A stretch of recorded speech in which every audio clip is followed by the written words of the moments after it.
What is up, Dinks? Casting Chris here. Today's video is going to be different. Obviously, as you can tell, it is September 1st. Today I'm going to be talking to you about my top favorite 3 baits for September. Okay, so we're not exactly in fall yet, but we're in that transition from late summertime to early fall. So during that transition, these bait fish and these shad are moving up to the shallows, right? And those bass are going to follow them, of course. So my first choice is going to be something flashy, right? So with that said, it's going to be a spinnerbait, right? This is a 3/8 spinnerbait. I'm going to go with that Golden Colorado all the time. It's just more flashy and works for me and my personal experience. So that's why I'm going to throw the spinnerbait. I'll fish it horizontal to the bank. I'll fish it about 25 to 30 yards from the bank. From the bank to the boat, right? And if I am fishing on the bank, I'm obviously gonna throw that into the open and just reel it into the bank. I'm gonna be fishing pretty much everything fast, right? So I'm gonna burst this in, burst it in, always, okay? And anything really flashy works. It doesn't have to be a spinnerbait. You can throw a flashy swimmer or even a small shad swim bait. And the reason I'm throwing something flashy is because these bait fish and these shad do shine, right? So when they have these little twerks or tweaks in the water, it flashes, right? And that's what catches the bass's attention. So that is the reason I'm throwing something shallow and something flashy. You can even throw a 6.0 battle shad and just throw a little flashy Colorado on the end of that hook, or whatever the case may be, whatever you want to throw, right? Or even a Uzi swim jig that has that spoon on that swim jig. Anything like that will work. And just in my personal experience, anything flashy works in the month of September. So that's going to be my first choice. My second choice is going to be topwater, right? So here in Arizona or the southern part of the United States, the topwater bite has been pretty decent, pretty good, right? Just in late summer, those fish are in the deep. So the topwater hasn't been great. There's certain open windows where those fish are gonna bite topwater, right? But coming into September, the topwater bite is gonna be better. So my first choice of topwater is going to be a kick knocker, right? This has sound. This is by Teckle, right? This is something you walk the dog with. Walk, and I'm gonna burn it when I walk it. I'm gonna walk it really quick for that noise. Do you hear that noise? I'm gonna burn it really quick. That is just something I'm gonna personally use. But again, you don't have to use kicker knocker. You can use anything like a whopper plopper, anything that can really burn. And I'm really burning these baits is because it'll cause a reaction bait for those bass. They'll see it swim by really quick and they won't have a chance to make a choice. They'll just react, boom, hit that topwater. And I'm always throwing the color white.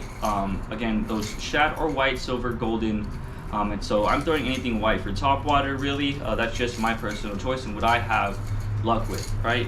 And that sound is just an extra plus. You don't have to find something that with sound. But me personally, I like anything that is reactive or something to get those bass's attention.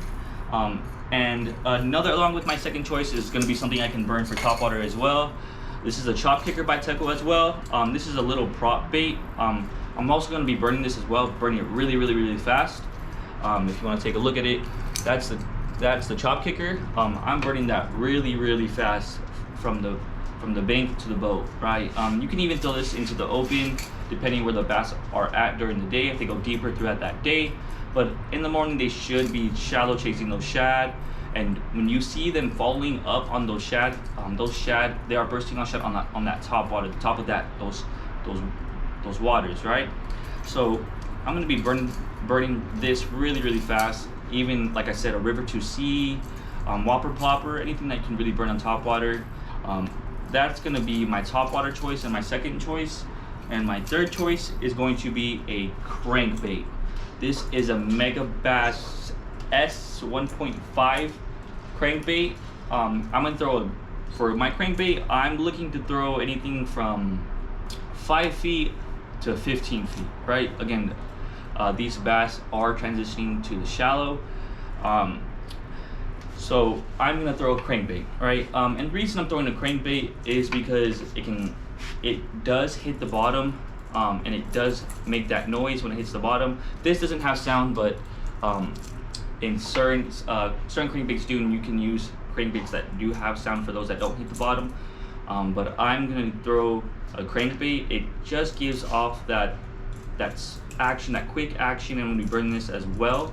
And I'm gonna throw a bluegill color, anything again, white or chartreuse line, anything that'll work. But I would like a crankbait because it hits the bottom, and I'm throwing a crankbait just for those bass that don't quite yet move up to those shallows.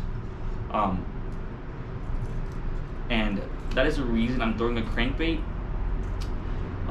But these are just baits that work for me, honestly. I like that bluegill color for all my crankbaits. I'm always gonna throw bluegill when I throw a crankbait. And this is a 5-foot depth. So I choose a 5-foot depth just because it'll hit that bottom of the water quicker, and I'm burning that in, right? So that's the reason I'm throwing a 5-foot crankbait. I will always go shallow in September.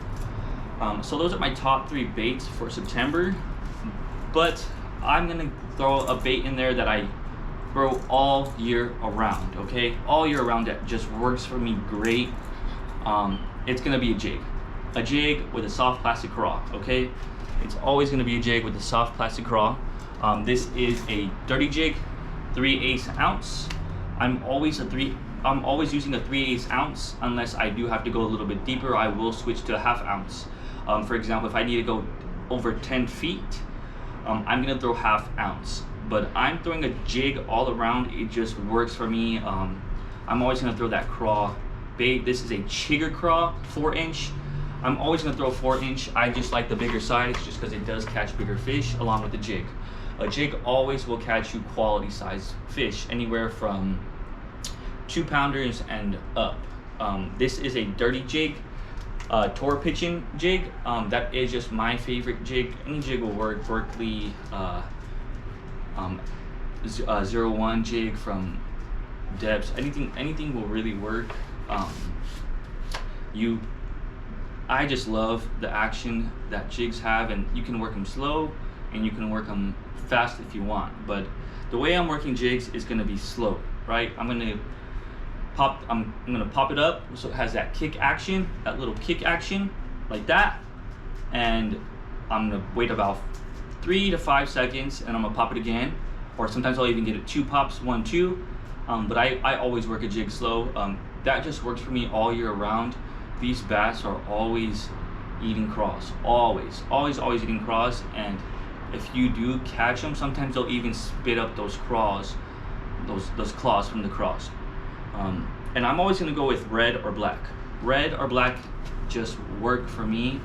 Some craws are a molten red color, so that's the reason I'm throwing red. Bass see red for whatever reason great. They see it outstanding. They see green and red really good. So that is the reason I'm gonna throw red. I'm always throwing red, but any color will work. Bluegill, whatever choice you like, depending on where you at in the United States. But I'm gonna throw red. But these are my choice is for September. I just want to throw that 4th one out there. But if you have anything that you would like to critique or any advice for me, I'm still learning, or anything, or any baits that you would like to show me that I can use, I would definitely take that. Or if you can just shoot me some pictures on my Instagram at Casting Chris with 3 S's, no spaces, of you using these baits, that'll be awesome. But this is just my personal experience and what I use or what I was taught from fellow anglers, and more mature anglers.